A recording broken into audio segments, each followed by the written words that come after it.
কমলিনীকে কেউ কিছু খাওয়াতে না পারলে বুবলাই বলে, আমি আমার মাকে খাওয়াবো। এই বলে কমলিনীকে খাওয়াতে গেলে কমলিনী মুখটা ঘুরিয়ে নেয়। বুবলাই বলে, আমি যা করেছি তোমার মান সম্মান, এবারে মান সম্মানের কথা ভেবেই করেছি। তুমি আজ বুঝতে পারছো না, কিন্তু একদিন ঠিক বুঝবে যে আমি যা করেছি সেটা তোমার ভালোর জন্যই করেছি, একটু খেয়ে নাও।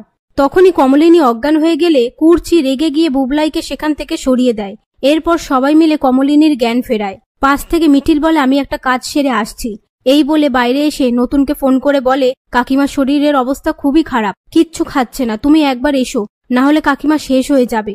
নতুন বলে, বৌঠানের শরীরের থেকে আমার মান সম্মান অনেক ঠুনকো, আমি এক্ষুনি যাচ্ছি। এই বলে ফোনটা রেখে দেয়। তারপর ডক্টর এসে কমলিনীকে চেক আপ করে বলে, বৌমার শরীরের অবস্থা তো খুবই খারাপ, কিচ্ছু খাওয়া দাওয়া করছে না, আমি যে সমস্ত ওষুধ দিয়েছি সেগুলো কিছুই খায়নি, তাই এই অবস্থা। আর কথায় কথায় বলে, আমাকে একবার খাবারটা দাও তো, আমি খাওয়াতে পারি কিনা দেখি। এই বলে কমলিনীকে খাওয়াতে গেলে কমলিনী খেতে চায় না। পাশ থেকে রোশনি বলে, আসলে আমার ননদের বরাবরই অনেক জেদ, কারোর হাতে খাচ্ছে না ঠিক আছে, কিন্তু নিজের মায়ের হাতে খাচ্ছে না কেন? তখনই কমলিনীর মা বলে, আমার মেয়ে জেদ থাকলে এতদিনে অনেক কিছু করে ফেলতো, চুপচাপ মুখ বুজে সবকিছু মানিয়ে নিয়ে শ্বশুর বাড়িতে পড়ে থাকতো না।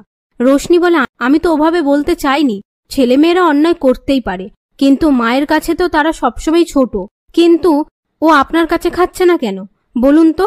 সেই মুহূর্তে বুবলাই বলে, এই কথাটা কি আমাকে মেন করে বলা হলো?